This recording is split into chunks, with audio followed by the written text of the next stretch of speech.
Pembalasan yang keji. Di pagi hari yang cerah, bel masuk sekolah berbunyi. Siswa-siswi pun masuk ke kelas masing-masing termasuk siswa-siswi 11 IP 1. Tidak lama kemudian Bapak Guru pun masuk ke kelas. Di kelas. Assalamualaikum anak-anak, ucap Bapak Guru. Waalaikumsalam Pak, jawab siswa-siswi. Bapak dapat berita duka dari teman kita yaitu Reina Adrani. Dia dibunuh di dekat lingkungan rumahnya, tetapi pelakunya belum ditangkap oleh polisi dan sekarang masih diselidiki.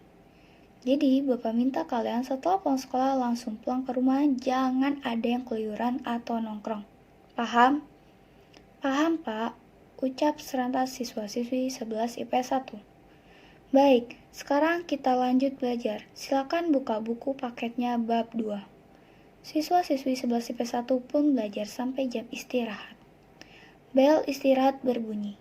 Berita tentang pembunuhan anak 11 IPS 1 sudah menyebar sampai satu sekolah. Di kantin pun banyak yang membicarakan dan mempertanyakan siapakah pembunuhnya dan apa motifnya. Di kantin. Buset, rame amat, ucap Arik. Namanya juga kantin, Rik. Gimana sih lu? Jawab Rama. Lu berdua mau makan apa? Gue mau pesen ayam bakar, tanya Ryan kepada kedua temannya. Samain aja, lu juga enggak Ram? Iya sama. Setelah Ryan memesan makanannya, mereka bertiga pun menyantap ayam bakar yang terkenal enak di sekolah mereka. Saat mereka ingin pergi ke kelas, tiba-tiba Ratu Julid SMA 12 Jakarta yaitu Salsa datang ke meja makan Arik dan kawan-kawan. Menurut lu bertiga siapa dah pembunuhnya? Terus alasan dia bunuh Raina apa ya? Emang dah lu paling cocok jadi Ratu Julid dan kayak sekolah ini Sal. Lagi berduka, malah nanya begitu. Jawab Arik. Kayak gak tau gue aja lu, tapi gue kasihan sih sama Raina. Padahal dia anak baik, pintar, cantik. Enggak deh, masih cantikan gue. Pede amat lu Sal, jawab Rama. Gak apa-apa dong, bagus, biar gak insecure. BTW kok lu diem aja, Ray? Pusing gue Sal dengerin pertanyaan lu. Apa sih gay banget lu? Oh iya, lu temen TK-nya Raina kan? Tanya Salsa. Berarti lu deket dong sama dia? Tanya Salsa kepada Ryan. Saat Ryan ingin menjawab, Rama langsung tarik tangan kedua temannya untuk pergi ke kelas karena dia sudah gerah berada di kantin. Di kelas. Gue baru tau Ray lu teman TK-nya Raina, kata Rama. Iya gue juga kalau gak pernah cerita sih bro, kata Arik. Gue gak deket sama dia, makanya gue gak dicerita kalau berdua, jawab Ryan. Ingat dengan pertanyaan Salsa tadi, Ryan flashback saat dia masih TK. Flashback on. Hai, nama kamu siapa? Aku Raina, tanya anak kecil dengan rambut yang tergerai dan warna hitam yang indah. Aku Ryan, jawab malu anak laki-laki itu. Dia anak kecil yang pemalu, oleh karena itu dia selalu menyendiri dan tidak mempunyai seorang teman. Main juga jungkit yuk, ajak Raina. Yuk, jawab semangat Ryan. Sejak saat itu, Ryan tidak sendirian lagi walaupun hanya satu teman yang ia miliki, tapi dia tetap senang. Karena selalu berdua, timbullah rasa kagum itu. Tetapi Ryan memendamnya sampai sekarang dan tidak ada satupun yang mengetahui hal itu. Sejak lulus TK, Ryan tidak dekat lagi dengan Raina karena mereka tidak satu SD dan SMP. Tetapi saat masuk ke bangku SMA, mereka satu sekolah. Hubungan mereka tidak seperti saat kecil dulu, seperti orang asing yang tidak pernah saling kenal. Flashback off. Ryan Dewantara! Teriak dua sobat karena Ryan lamun dari tadi. Iya kenapa? Tanya Ryan. Lu mikir apaan supaya melamun gitu? Tanya Rama. Mikirin Raina ya lu, ledak Arik ke Ryan. Enggak, gue cuma mikir salah Raina apa sampai ada bunuh dia. Saat mendengar kabar itu, Ryan sedih.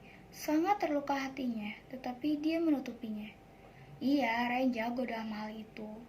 Dan sampai sekarang tidak ada yang tahu kalau Ryan menyukai Raina. Sama, gue juga mikir gitu, jawab Rama. Sama, gue juga kepo, jawab Arik. Lu emang kepoan, Rik, cocok lu sama Salsa, ledek Rama. Ogah gue sama Salsa, jawab Arik. Ntar juga kelopok lu sama Salsa, jawab Rama. Bel masuk ke kelas berbunyi. Beberapa jam kemudian, bel pulang sekolah berbunyi.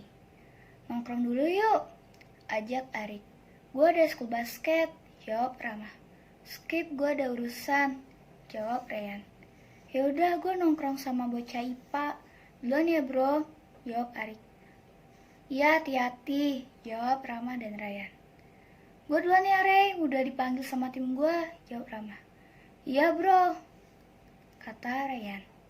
Tinggal Ryan sendiri di parkiran. Dia masih memikirkan siapa yang membunuh teman TK-nya itu dan apa alasannya. Lalu dia mengendarai motor kesayangannya. Ryan Pov. Ryan sudah sampai rumahnya. Assalamualaikum. Waalaikumsalam. Cuci tangan dulu sana, kata Mama Ryan. Iya, mamaku cantik. Mama Ryan hanya tersenyum mendengar godaan anak sulungnya. Ray, ada kabar duka dari keluarganya Raina, teman TK kamu itu, kata Mama Ryan. Ya ma, aku udah tahu, tadi dikasih info sama guru, jawab Ryan. Nanti mama mau ngelayat, kamu ikut ya, kata Mama Ryan. Ryan bingung dia harus ikut apa enggak, karena hati dia masih terluka saat mendengar kabar itu. Apalagi mulai jenazah Raina, entahlah akan seperti apa perasaannya. Insya Allah ya ma, jawab Ryan. Kemudian Ryan pergi menuju kamarnya. Lalu baring di kasur dan melihat langit-langit kamar sambil memikirkan siapakah pembunuhnya. Dia sangat ingin mencari tahu siapa pelaku yang sudah jahat dan keji pada Raina. Keesokan paginya, Ryan ketiduran dan ia lupa untuk melihat ke rumah Raina. Tapi dia terlalu panik karena dia masih bingung saat itu harus pergi atau tidak. Ryan pun siap-siap untuk pergi ke sekolah. Seperti biasa, Mama sudah menyiapkan sarapan di meja makan. Ryan, ini sarapannya udah selesai. Cepat turun nanti telat, kata Mama. Iya, Ma, jawab Ryan. Kemarin kamu lupa ya nemenin Mama ngeliat ke rumah Raina. Mama udah panggil kamu tapi gak ada respon, kata Mama. Maaf Ma, aku kemarin ketiduran, jawab Ryan. Ya udah sarapan Gi, jangan lama nanti telat loh, kata Mama. Iya mamaku sayang, jawab Ryan. Setelah selesai sarapan, Ryan pamit sama mamanya, lalu berangkat ke sekolah. Sesampai Ryan di sekolah, dia langsung menuju ke kelasnya. Seperti biasa, kelas tetap heboh dan siswa-siswi sibuk dengan kegiatannya masing-masing. Lalu Ryan duduk di bangkunya dan memainkan handphonenya. Bel masuk kelas berbunyi. Sekarang pelajaran olahraga. Semua siswa-siswi ganti pakaian olahraga lalu menuju lapangan. Gue izin mau ke toilet dulu, udah di ujung tanduk nih, kata Rama. Kebiasaan lu Ram, baru pagi juga, jawab Arik. Izinin ya ke Pak Wahyu, kata Rama. Ya sana lu ntar malah ngompol di celana lu, kata Ryan. Rama pun pergi ke toilet. Pelakunya udah ketahuan siapa, kata Ryan. Hah? Polisi kan belum infokan siapa pelakunya, kata Arik. Benarkah? Sorry gue keceplosan, jawab Ryan. Hah, lu kenapa Dare? Tanya Arik. Tadi gue denger ada yang bilang gitu, kata Ryan. Akhirnya Rama sudah balik dari toilet dan mereka pun mengikuti pelajaran olahraga. Keesokan harinya, suasana sekolah kembali heboh seperti saat berita pembunuhan siswi di sekolah SMA 12 Jakarta, yaitu Raina Adriani. Pelaku sudah diketahui identitasnya dan sudah ditangkap oleh aparat polisi dan ternyata pelakunya adalah Assalamualaikum warahmatullahi wabarakatuh anak-anak, ucap Bapak Guru. Waalaikumsalam warahmatullahi wabarakatuh Pak, jawab siswa-siswi. Alhamdulillah polisi sudah menginfokan siapa pelakunya. Bapak masih tidak nyangka kalau pelakunya adalah Arik Pradana. Bapak harap semoga tidak ada lagi kejadian seperti ini ya. Iya Pak, jawab siswa-siswi. Siswa-siswi pun lanjut belajar dan setelah pulang sekolah, mereka pun ziarah ke makam Raina untuk mendoakannya. Flashback on. Saat melihat langit-langit kamarnya, terlintas di pikiran Ryan untuk mengecek CCTV yang ada di lokasi kejadian.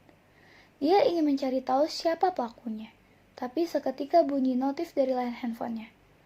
Dia kaget dan keringat dingin saat melihat isi notif pesan tersebut.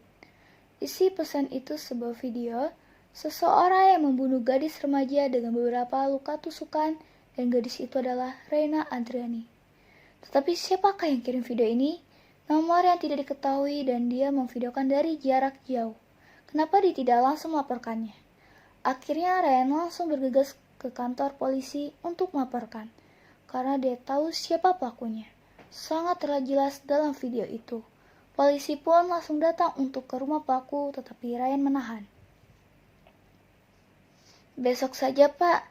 Saya ingin memancingnya untuk langsung serahkan dirinya. Tapi jika dia masih tidak ingin jujur, nanti akan saya telepon Bapak untuk segera menangkapnya, kata Ryan. Baik, Dick. Jika pelaku tidak ingin jujur, langsung laporkan ke pihak polisi ya, kata polisi. Siap, Pak, jawab Ryan. Ryan pun kembali ke rumahnya. Dia membuka pintu pelan-pelan karena dia tidak ada izin mau keluar ke rumah ke mamanya. Keesokan paginya, saat sedang ganti baju olahraga, tiba-tiba Rama membisikkan sesuatu ke telinga Ryan. Gimana, udah lu lapor ke polisi belum? Ryan sontak kaget, apakah Rama yang mengirim video itu melalui nomor tidak dikenal? Saat Ryan ingin menanyakan hal itu, Rama hanya memberi kode untuk diam-diam saja. Dan yang tahu hanya kita saja. Flashback off. Berita tentang penangkapan pelaku sudah beredar di berita-berita TV nasional. Polisi mengatakan motif pembunuhnya yaitu dendam keluarga pelaku terhadap korban, dan polisi pun menangkap orang tua pelaku dan pelaku. Selesai.